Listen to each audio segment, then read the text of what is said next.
about last week conversation, we discussed a particular insight that was very pivotal to your previous assertions in terms of passive LinkedIn, like those who are not job, they actually get recruited. And as you made mention, the percent of the 541 professionals that they surveyed, they actually said they used LinkedIn to recruit passive candidates who might not apply. So this clearly shows that if you are on LinkedIn, one, you should have a goal. Why on LinkedIn?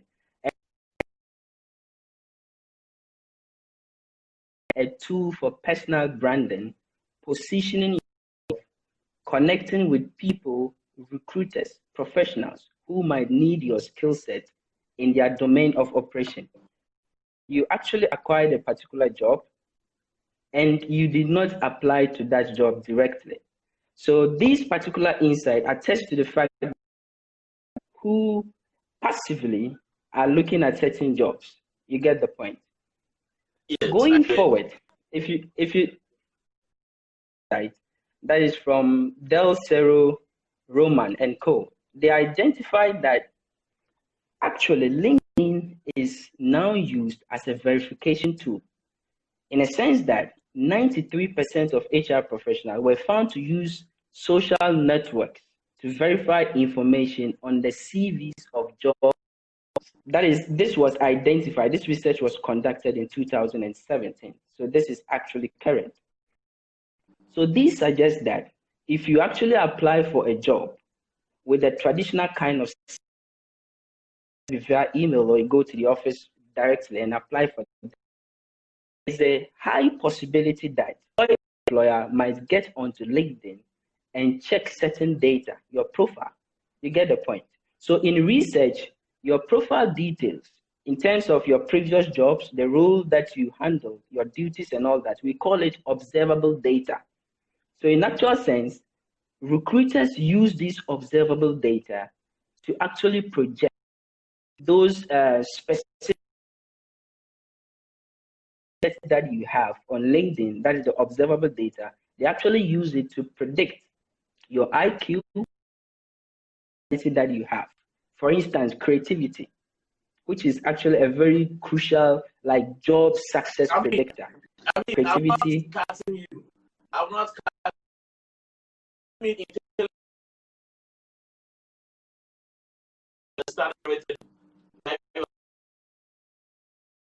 intelligence quotient or what? Exactly, intelligent quotient. Intelligence quotient. Okay. So this data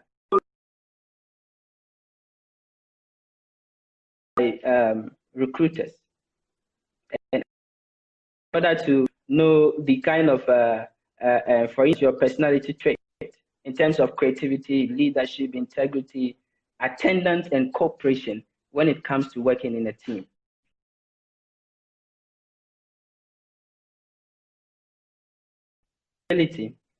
LinkedIn is actually a place that you can use in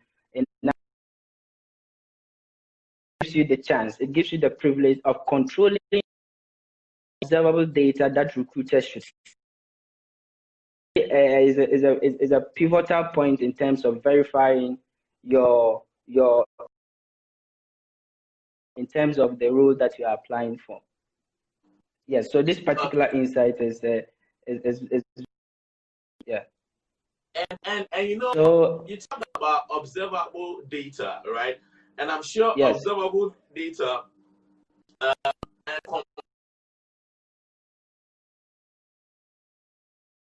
so you enlist for information, your professional salary, your work experiences, academic badges, etc. Your engagement of articles that you share and you have to in terms of the professional work opinions and thoughts that basically link. Am I right? In terms of exactly, God, that is exactly what the observable data. I remember that when I was talking about the root, up till now, I've not talked about it. I said audience, or the kind of audience you want to assign into your network. The second one is to build your personal brand by optimizing your. The third one, the last one, which we will talk about, is was in relation with personal engagement, of which I said it is going to be your an issue about observable data. I think one thing that you agree that we need to put into perspective, that we need to let our audience know all the observable data that is going to help you get noticed will be based on the information that you share, consistent sharing with engagement. Because a lot of the time people a LinkedIn profile and that is all, they do not engage. So that is what I have to say in relation with that, so that our audience will understand that the observable data primarily will basically be interactions on the platform. You have to post in forums, post in social media. So you can continue. And let me add this particular insight. Trust. In terms of trust. So now the issue of observable data on LinkedIn raises certain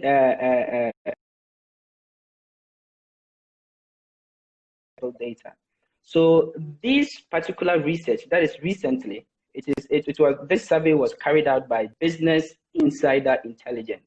It's actually a credible news outlet that are known for the credible data that they use in churning out research insights. In 2009, what they identified was LinkedIn was the most trusted network when it comes to say recruit the news feed that is actually found on these platforms. That is in 2009. LinkedIn was top.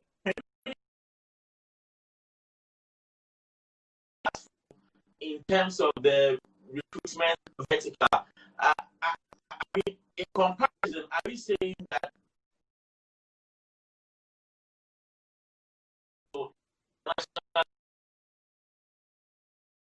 the job man and code are they all parts?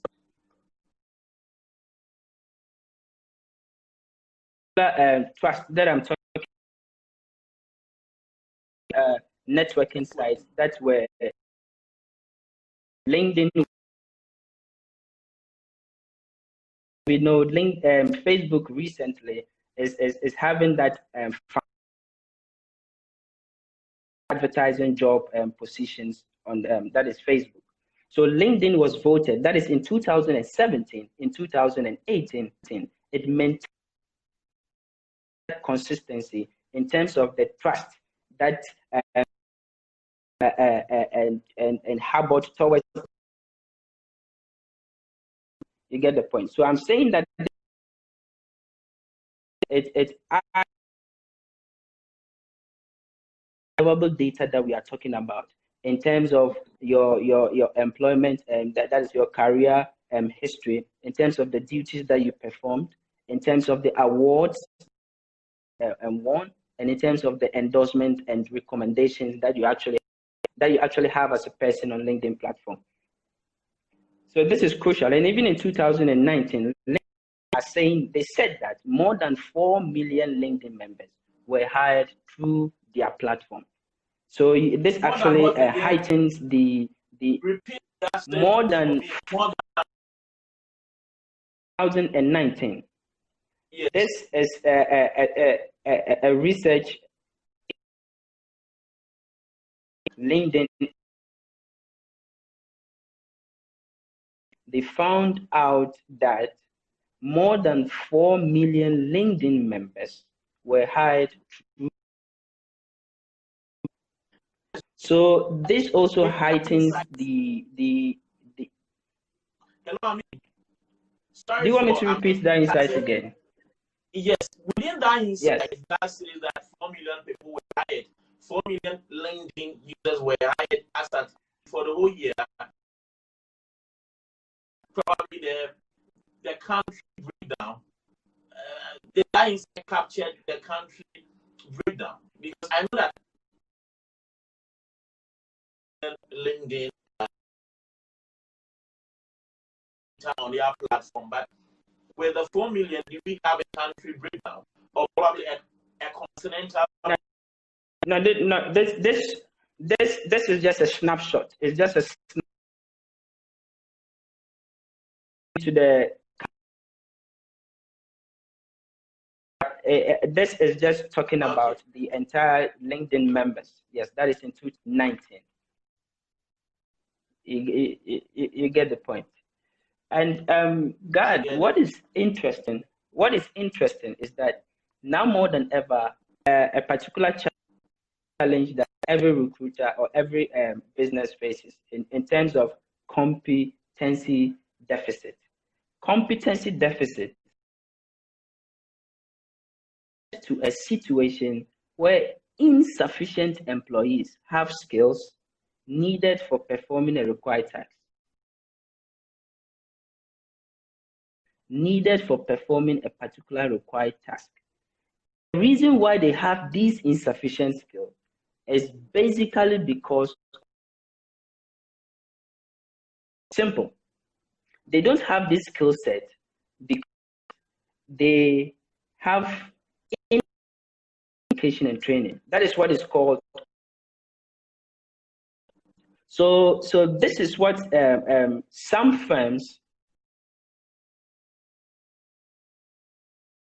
So if you look at LinkedIn as a social networking site, they have this product learning. I know you and I, we used to discuss this a lot in terms of learning, how we can actually use that particular product. So on the learning platform, there are certain educational that actually employees can hook up to or hook on to learn some of these. LinkedIn are saying that they are there to help reduce the deficit in education and training. They have recommended that members should be on LinkedIn platforms and they should try as much to tap from LinkedIn Learning, which would also help them to fill. I get it. So this is also. So I mean, LinkedIn Learning is like it's basically a portal, an online portal, free courses. So they learn across all key accounting, law, marketing, um, a profession that or the industry that you are in. When you create your LinkedIn account and access LinkedIn Learning, there are a lot of free courses you can basically enjoy. And let me also say that some of these courses user or not. So I know that Amin is going to talk about the LinkedIn Premium, and probably you will end this conversation and invite Alex to join. But let me say that on LinkedIn, you have accounts you can create, and the Premium help you to enjoy a lot of opportunities, of which Amin will highlight. We can continue. Exactly. God, as you rightly said, LinkedIn Premium, as the name suggests, yes, or certain additional information that you enjoy. Then you get it. So that's what you've just discussed. Although LinkedIn, they have, but as you said, later in the discussion, is Alex coming on? Later in the discussion, we can chip in the link. With the link premium, then before you say your final words, to our audience watching us, we need your thoughts and your questions. So you can comment with your thoughts about whatever I'm saying. You can also address them. So you can go on to the LinkedIn premium aspect. You mention you say your final words, then we will invite Alex. Okay, so basically the LinkedIn Premium, for me personally, I had a privilege of enjoying the 1 month free trial.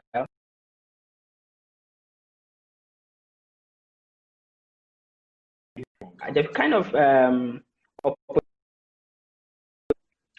for being a LinkedIn Premium member was I had the privilege of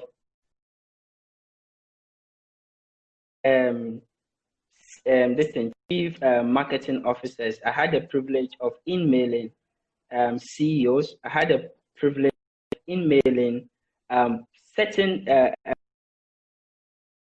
you hardly get the privilege of emailing. So this is a particular functionality that comes with LinkedIn Premium. That's the email. Strengthens the connectivity and interactions and you have as a LinkedIn member to top executives. It actually heightens your job prospects. And even under normal circumstances, job vacancies that are on LinkedIn and you are a premium member and you apply for these jobs. So in terms of the ranking, you would be considered first as a LinkedIn premium member before a non-LinkedIn premium member. LinkedIn premium member. LinkedIn premium